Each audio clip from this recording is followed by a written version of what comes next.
Esse é o canal Verdades Ocultas da Bíblia. Sejam muito bem-vindos. Torne-se membro do canal e tenha acesso à nossa biblioteca. O link do grupo e do canal do Telegram estão na descrição do vídeo. Ative o sino das notificações. Olá, meus amigos, bem-vindos ao canal Verdades Ocultas da Bíblia. Eu já fiz um vídeo aqui no canal mostrando que a questão do pacto entre Deus e Abraão, que baseia-se em grande parte na questão da circuncisão, é um pacto simbólico, pois a circuncisão não é uma prática dos hebreus, até porque não temos nenhum registro arqueológico que fale da existência do povo hebreu. Temos Ixos, Apirus, temos outros povos, mas não fatos arqueológicos e históricos contendo o nome ou a inscrição afirmando a existência de um povo hebreu. Sabemos que hebreu é um nome iniciático e não um nome literal de um povo, mas um nome mágico simbólico. E esta questão da circuncisão já existia no Egito. O mais interessante é que eu vou lhes apresentar que na religião cananeia também a circuncisão era algo praticado e praticado de maneira sagrada e litúrgica. Sim, leremos os textos ugaríticos que falam acerca disso. Aliás, textos ugaríticos que têm a sua datação de cerca de 1500 a 1350 antes da Era Comum, antes de Cristo, ou seja, os textos ugaríticos são mais antigos do que os textos da Bíblia hebraica, que comumente são datados pelos especialistas pela sua redação por volta do século 7 antes da Era Comum. O foco do nosso texto e análise do vídeo anterior foi a questão com Abraão.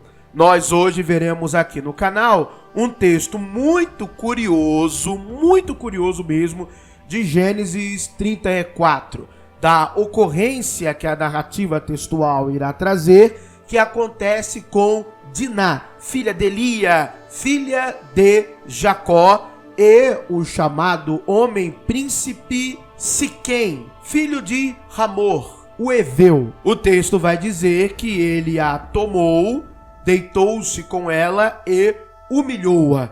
E o que será o foco da nossa leitura é a decisão que será apresentada para que haja um apaziguamento da situação. Nós sabemos que na continuidade da narrativa bíblica não houve apaziguar algum.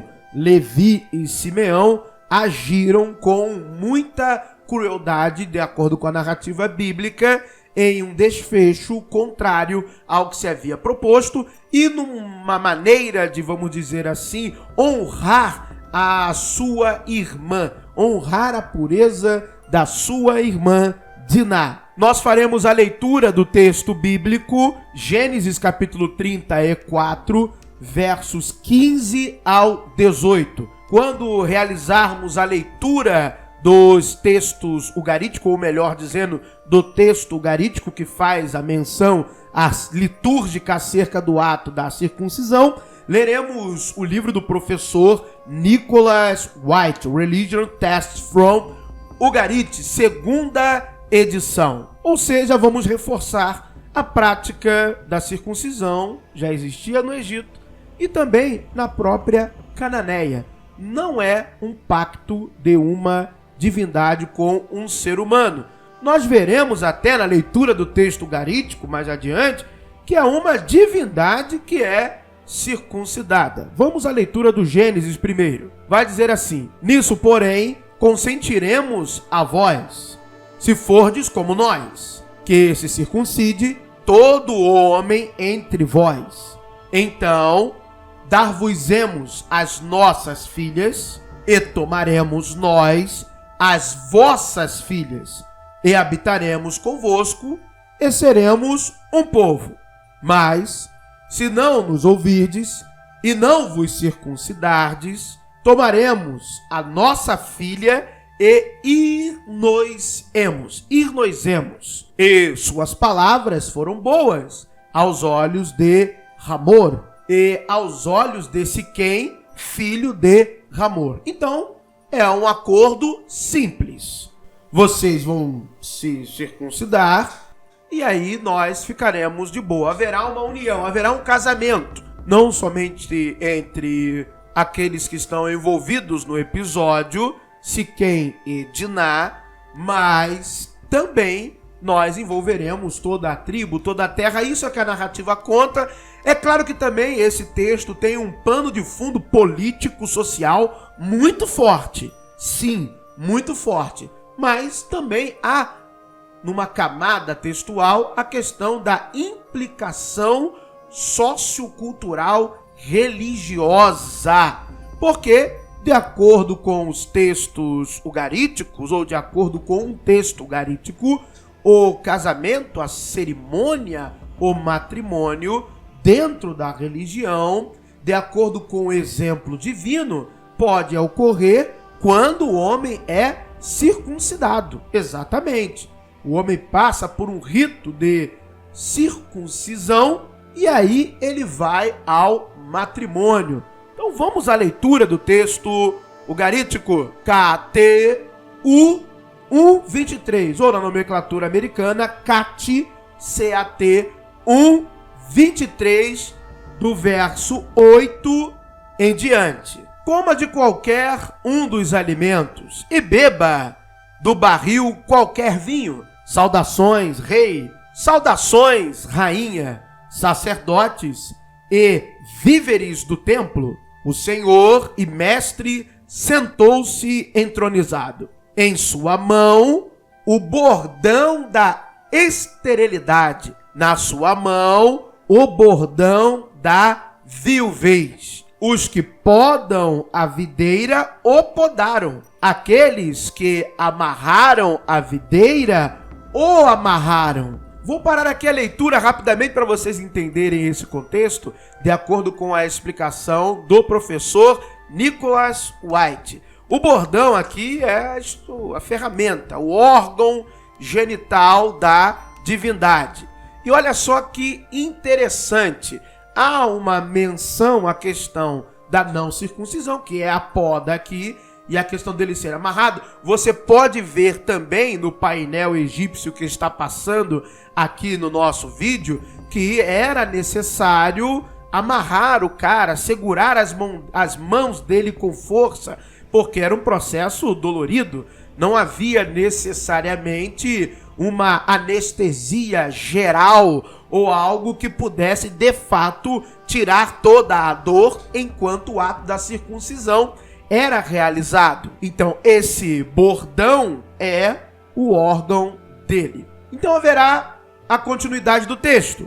7 vezes será recitado no estrado do trono, e os sacerdotes devem responder. Ou seja, é uma liturgia. O ato é feito de maneira cerimonial, religiosa, litúrgica. Agora, a vasta estepe é a estepe de Atirate e Ramai. Olha só que interessante. Agora vai haver o quê? Fertilidade. Por quê? Porque houve a união das duas divindades. Sobre o incêndio, 7 vezes os coristas de bela voz.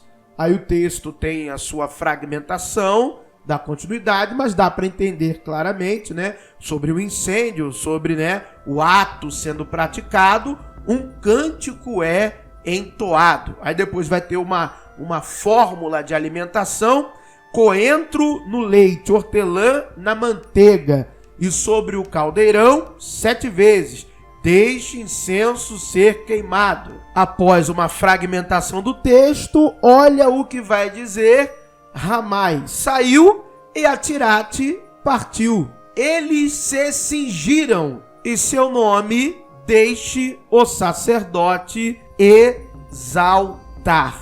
Acerca da liturgia matrimonial, o professor Nicholas White vai dizer, vou ler um trecho, deu uma explicação no seu livro. O casamento deve ser consumado de acordo com o programa ritual adequado, começando com a circuncisão pré-nupcial. A questão da esterilidade dele não ser produtivo apresenta que o ato da circuncisão teria a função de dar ao marido, promover ao marido a fecundidade e, logicamente, evitar a esterilidade. O texto quer demonstrar que após o rito, o homem, que no caso ali está sendo representado pela divindade, após apresentado ao devido rito, ele se tornará mais fértil e produtivo. Ou seja, além do cara ser fecundo, o cara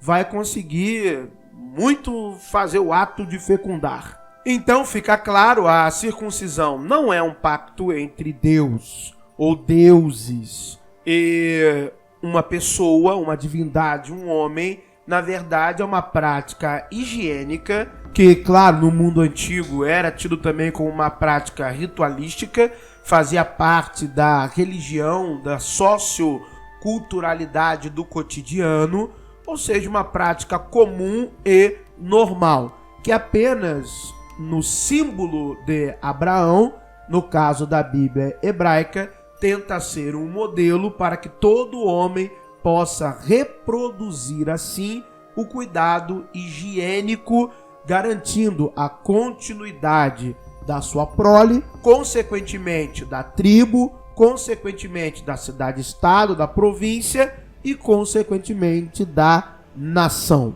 Muito obrigado por terem assistido a mais um vídeo no canal Verdades Ocultas da Bíblia. Que o verdadeiro Deus abençoe a todos. Cuide da sua higiene íntima. Obrigado por assistir mais um vídeo. Se inscreva no canal.